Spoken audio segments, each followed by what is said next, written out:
Good morning and welcome to the program Quest today on Quest Television. I am Praise Soji and it is the 23rd day in the month of July 2026. What a beautiful day it is. A Thursday morning, actually. We are edging closer and closer to the end of the week. Time says this morning it's just 5 minutes past 8 a.m. and we're ready to take you through some of the biggest stories shaping Nigeria right now. I have Former Anukura here with me this morning, who's been a little bit away for a while, but thank God she's back. Good morning to you, Ife. Good morning, Praise. Good to be here once again. All right. So let's get into the conversation. The presidency have been buoyant in the last couple of days with reports of commendation from President Donald Trump, one of the most powerful men you can find in the universe. So the presidency on Wednesday said the United States President Donald Trump has written personally to President Bola Tinubu to commend what he termed his decisive leadership on behalf of the Nigerian people. The letter dated 6 July 2026 publicly reveals for the first time Trump's direct attribution of the deepening U.S. military presence in Nigeria to what he described last October as the need to protect Christian communities of faith, particularly Christian minorities, from jihadist violence. Now, the US president also confirmed that he deployed US Special Operation Forces, including the Naval SEAL Team 6, to train Nigeria's military in the fight against terrorists. Now, we're going to have a look. Mr. Producer can just put up the letter which Trump wrote to Tinubu right on the screen for us to be able to read it through this morning. Okay, right there is the letter from Donald Trump to President Bola Tinubu. Says, "Dear Mr. President, thank you for your thoughtful letter. Your kind words mean a great deal to me, and I appreciate your decisive leadership on behalf of the Nigerian people. I applaud your resolve to tackle the issues plaguing your nation, especially the violence affecting Christian communities, and it is a true honor to stand with you in the fight against terrorists and to make the Federal Republic of Nigeria stronger and more prosperous. The United States-Nigeria relationship is crucial at a time when conflict has spread across West Africa and around the world. We both share a mutual goal of confronting terrorism in all its forms, and our historic US Nigeria 2026 Defense Cooperation Roadmap has established a robust framework to accomplish this feat. I am proud to have deployed the United States Special Operations Forces, among the world's most elite military units anywhere in the world, to equip the brave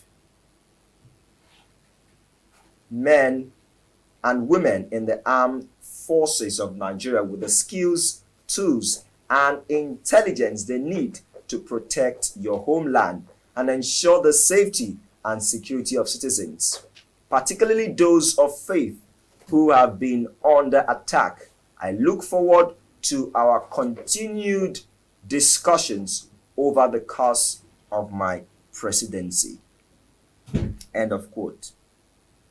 So, those were the words of President Donald Trump to President Bola Ahmed Tinubu. But we'll come back to this. Let's go to Rivers State, where ahead of the 2027 general elections, Rivers State Governor Similaye Fubara has reiterated his support for the second-term bid of President Bola Tinubu and the governorship ambition of the All Progressives Congress candidate in the state, Kingsley Chinda, in what appeared to be a public declaration of peace and an end to political hostilities in the state.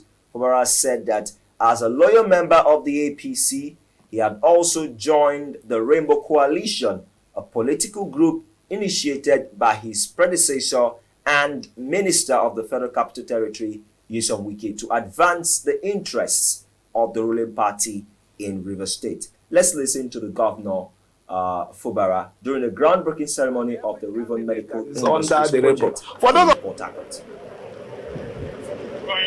It is little of politics, eh?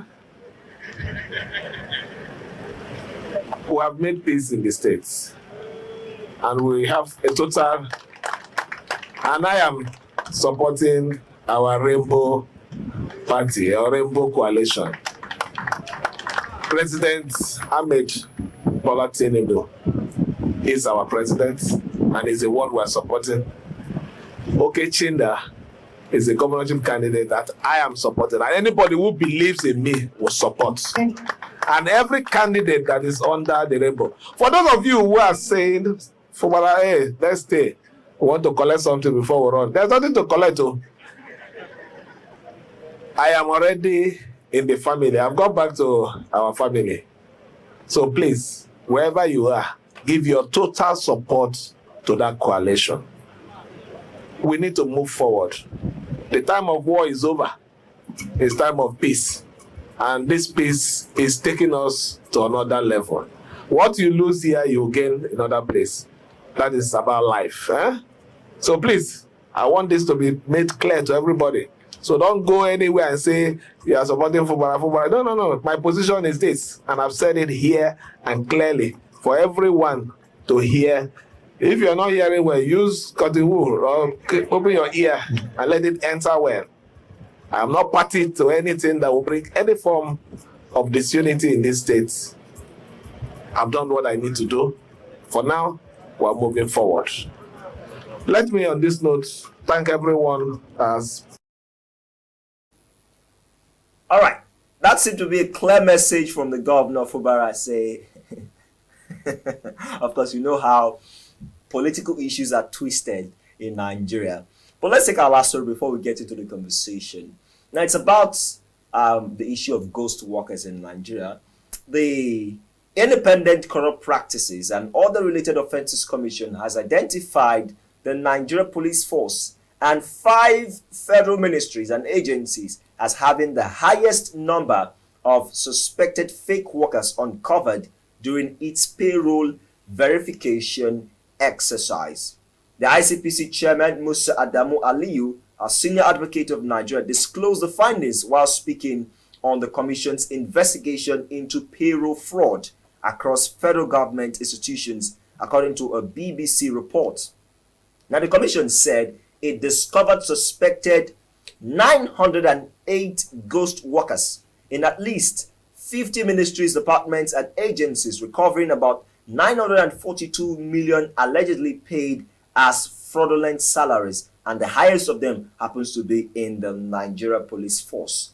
Now, in some cases, salaries are allegedly diverted by officials who add relatives or associates to the payroll, despite them not being employed. And the Nigeria Police Force recorded the highest number of suspected fake workers. So many questions to ask. So does it mean that those people or some people who are in the Nigeria Police Force are not true? They are not even trained. They're just collecting salaries.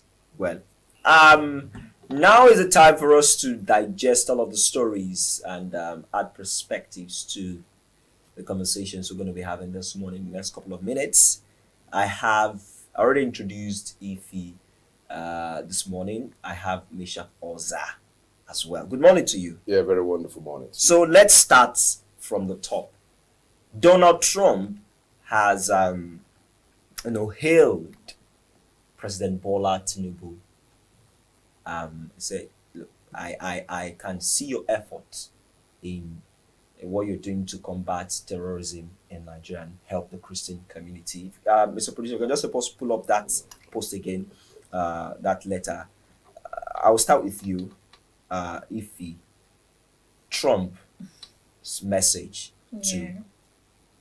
President Bola Tinubu. What do you make of it? Yeah, I think it came as a surprise to a lot of Nigerians, going by what the citizens are experiencing and how they may be scoring Mr. President or his administration. It might not be him personally, but his administration.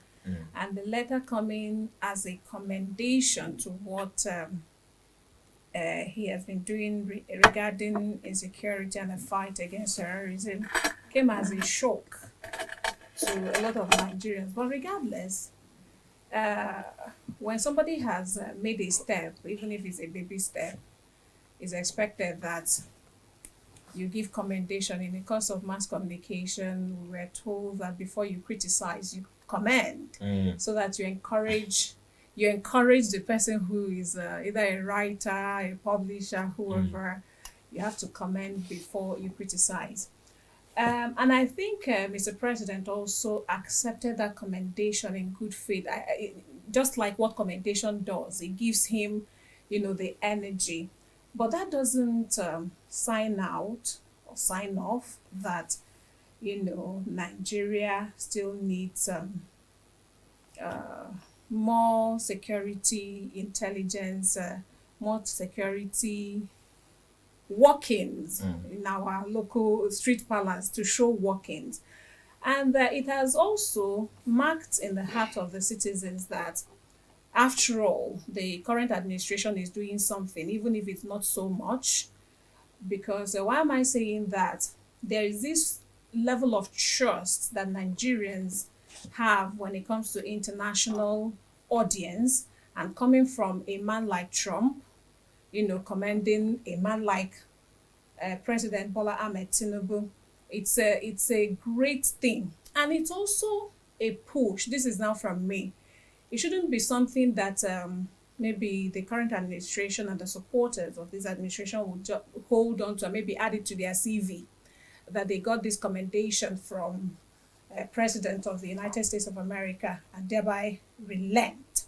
I applaud the fact that President Trump stated, the help, the aids that he was able to offer, the trainings from the very best of the, the SEAL. It's not a joke for a country like America to give you that part of their security personnel. It says a lot. But then the people that are being trained, whom are our own security officers, should grab whatever that is being offered with two hands, knowing that, there's this thing that in Igbo setting, when you are crying that you want to go to school, your challenge is that you don't have anybody to send you to school, and the kindred came together to contribute money to send you to school. It is in your own position to do well, because if you don't, it is perpetually engraved on you. Whenever you do anything, they will remind you that they sent you to school.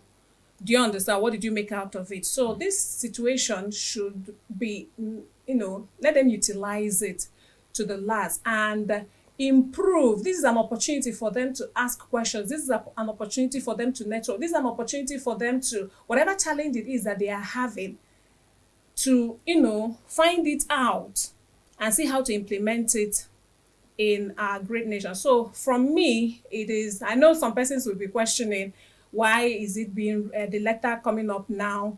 It was sent as far back as July 6th. Yeah. Why is it coming to the public domain right about now? It doesn't matter. The letter came. All right. Yes. Misha. Yes, he said in Mascom, he said comment before you criticize. Yeah. So you people could believe that letter, but me, You don't I don't believe. believe. Okay. you see, I have. Are you saying that the letter is false? I have not said so. I said I don't believe that. Okay. The only way I would believe is if Donald Trump himself. I need a visual evidence, a video evidence of Trump making a pronouncement. I commend the Nigerian government for what they've done But about it's a letter. security. It was Leave that. What I see happening in Nigeria, without I know Nigeria can do, or the public image that I know Nigeria has, America will write in that letter. There should be a visual. Look, when the wife of the president, went to the United States. When she was commended, Trump, we saw the video when Trump commended her and made references to her and about her. So if we're talking about a letter that commends a country that has been so criticized by the American government, then of course I need video evidence. Nigeria is so much. I've always said in our program, Nigeria is a theater of the absurd, and anything goes. With what you saw, the president's promotional council, with the magic, the hula bula we have been seeing happening within the legislature and the executive. They expect me to believe this letter. Look, Mascon said we should commend. First of all, we criticize. I have commended. Congratulations to you today. But me, if everybody in Nigeria believes that letter, I'm going to differ. I am an exception, and I stand to be corrected. Okay. I want the United States Embassy the ambassador of the United States to America, to Nigeria, to come out and say truly this letter came from Trump. Then, besides all that, I want Trump to come out. Yes, if you talk about Americans, look, let me tell you something. It's a literary narrative. You and I, now they will sell you a dummy you will buy. Why? They know. We all know that American SEALs, we have a military pact with the United States. And of course, that is the truth because we have video evidence about that. We know that we are helping us with training and logistics. So they added that into the letter. With what somebody can have an office in the federal secretariat. The Secretary to the Government Federation doesn't know. The Chief of Staff doesn't know. In Nigeria, enter into the budget. If somebody can enter into the central bank office and pretend to be the governor of central bank and scam the Brazilian that he wants to sell Nigerian airports, look, anything impossible in Nigeria. I don't believe this letter until Trump comes out verbally, or the United States ambassador comes out verbally to say they are commending Nigeria, commend this regime. No, wake up. I quite understand where Mishak is coming from. It is how much corruption has eaten deep in this country. It has actually robbed the country of any form of trust, right?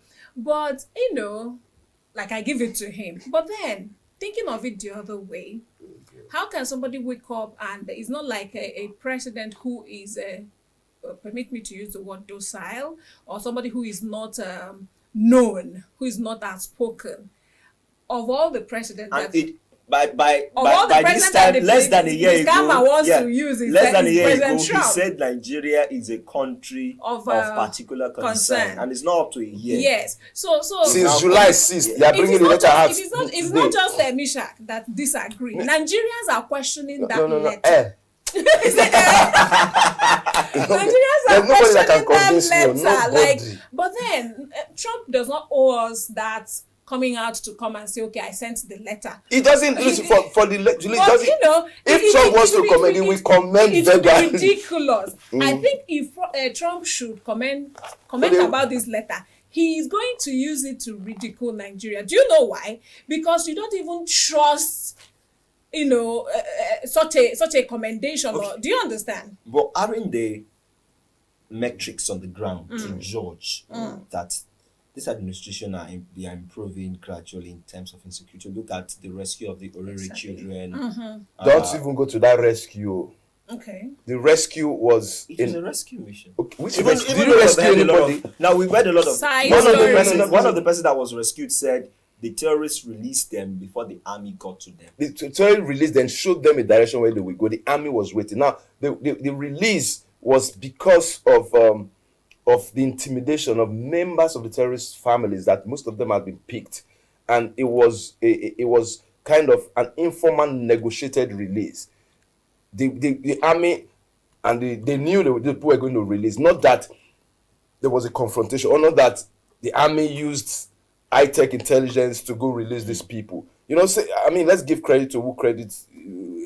I give credit to the victims, to the kidnapped victims, that their resilience, their passion to be Nigerian, unfortunately, at a time like this, the fact that they stayed healthy, they stayed alive for their families, if not for the ones that were unalived. These are the kind of things that I was referring to when I said there's almost no trust anymore, because when situations like this happen, you hear diverse stories Because the that government are not lies too connecting much. to each other, right? So tomorrow, Nigerians will not believe whatever you are telling them. Something as serious as kidnap of But I think children. when we are looking at this, we should Yeah. look at there should be some substance. It should be a parameter to judge. Yeah. That this So you were administration- talking about the extent the current administration have actually Yeah, gone when it comes to yeah, insecurity. yeah. Yes, where I will make mention of my own opinion is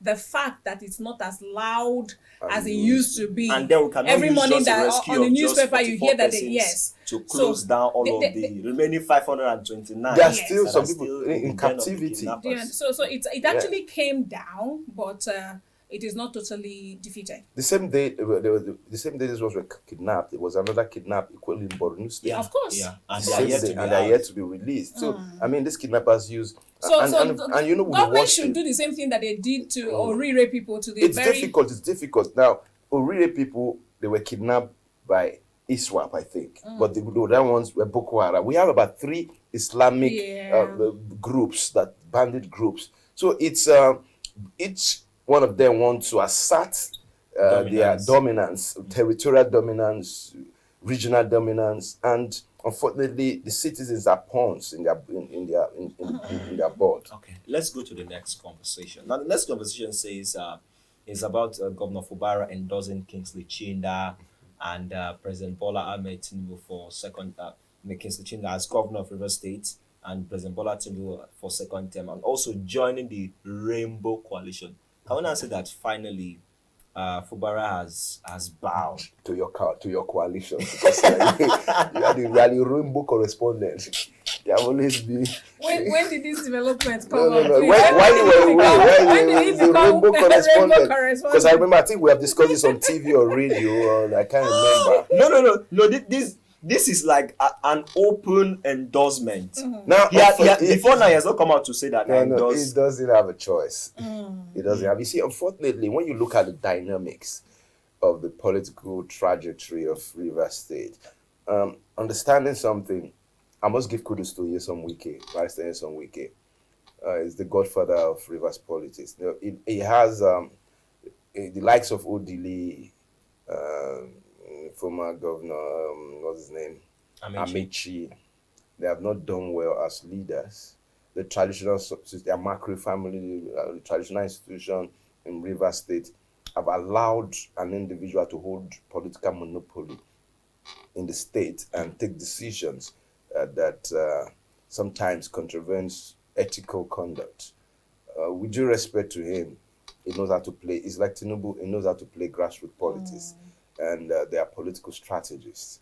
But beyond all that, Fubara is an unfortunate political mentee, because when you look at it's a mentee to Nyesom Wike, and when he entered into power, there was a predetermined agreement in the distribution of political appointments, distribution of resources, and in the distribution of infrastructure around Rivers State. But at that, he was only going to be the instrument of interpretation or implementation, but not the instrument of policy formulation. Policy formulation was still held with Nyesom Wike. And this supposed past governors, traditional institutions, godfathers, they backed Fubara initially with "Don't worry, we're behind you." That was why you saw those stubborn antics. Wike, knowing who he is, knew there was an agreement. Now he used superior authority. Wike visually gave Rivers State to the presidency. So he was already a member of the Federal Executive Council. He had the ears of Mr. Wike is the most powerful minister, hate him or like him. Whether it's this in the PDP, in all the parties, the most powerful minister, and has the ears of Mr. President. And that was the advantage that played for him. And Fubara, after a while, those so-called godfathers So they started backing off gradually because they could not fight Wike for thuggery, for finance, for social engineering as in mobilization. It became difficult for them. Fubara saw the signs, and he didn't have a choice because it's one family. He was part of that family. He was chosen over Chinda initially. I mean, prior to all these issues, became governor. He was a civil servant level 14. So it's not out of place what has happened now. I commend him for taking this bold. Yes, some people are going to shame him. Yes, which is of course expected. You are a political baby. You are one thing. You're this. But the truth remains that he wants to secure his political life, his political lifespan, and his political relevance in Rivers State instead of disagreeing with someone that is more powerful than you, more influential than you, more financially stable than you, and someone that can get you from anywhere, no matter the political party you were. So it's a win-win situation for Fubara, for Wike, and for the people of Rivers State. Okay, I want you to take on the third story, the issue of ghost workers, where it was discovered that the ICPC conducted an investigation, and in that investigation, the highest number of ghost workers were found in the police force. You know me, I don't want to say anything. Why? Because Why I have a personal issue with the police force. Because personal, I have a personal issue. Okay. Now, not that I've had an encounter with them, but you know, as a journalist, Yes. we don't just speak for ourselves. We speak for the people. Yeah. We've seen people who have been victims of police brutality, and hearing this thing that there are a lot of ghost workers. Do you know where my mind went to?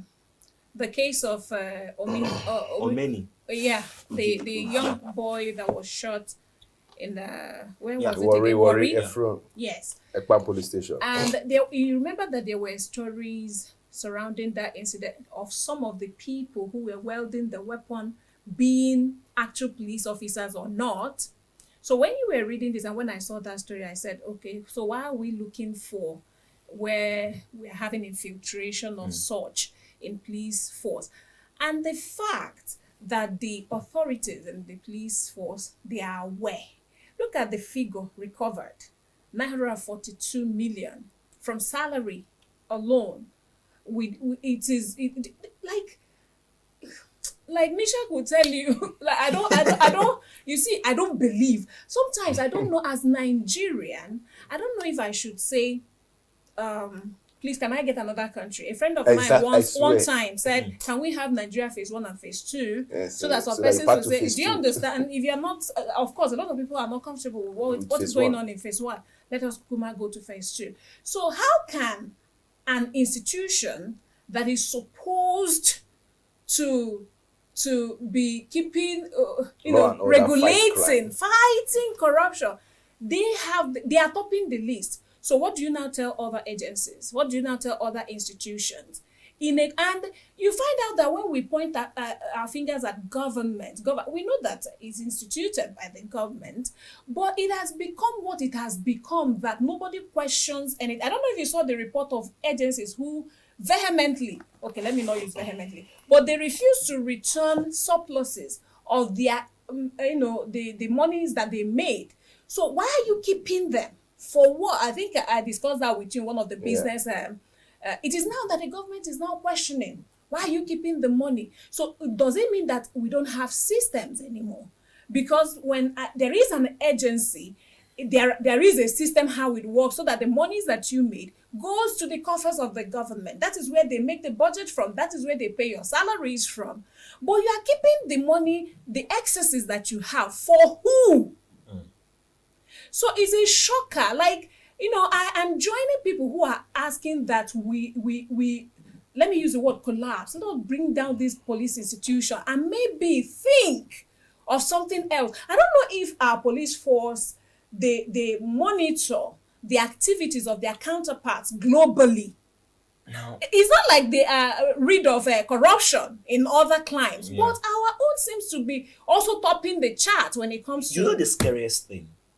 The scariest thing is this. We want to do a state police. Okay. Now, if we have the highest Such number situation, of ghost workers, what happens? when we still have a federal police? What happens when we now pass this bill, it becomes law, and then we deregulate state police, it comes to the state level? Now, apart from the fact that we're going to have more people come into the force, we're going to have a lot of people who don't even know what it means to be a police officer being in the force. And see, not to blame the police force alone. No. There are so many agencies where you have a lot of ghost workers. And what this means is that government is wasting money. And yet taxing the citizens. Yeah, people who should. And do you know that we have a commission, a committee set up for this in the Senate? What are they doing? Do you understand? Because this is where we have the senators. We have them at the House of Representatives and at the Senate. The corruption is institutionalized because, like this issue of ghost worker, I think it spreads across all strata of the Nigerian life. Referencing the police, I think a major problem with the police, like in the public service, for example, if you are dismissed immediately, your salary is removed from the payroll. Understand, but it's not like that in the police. It's not as quick as that. Instead, those in the biggest, the most corrupt office in the police system is that payroll office. And when policemen die in the line of duty, they still, some people keep their salaries. The salaries still keep running.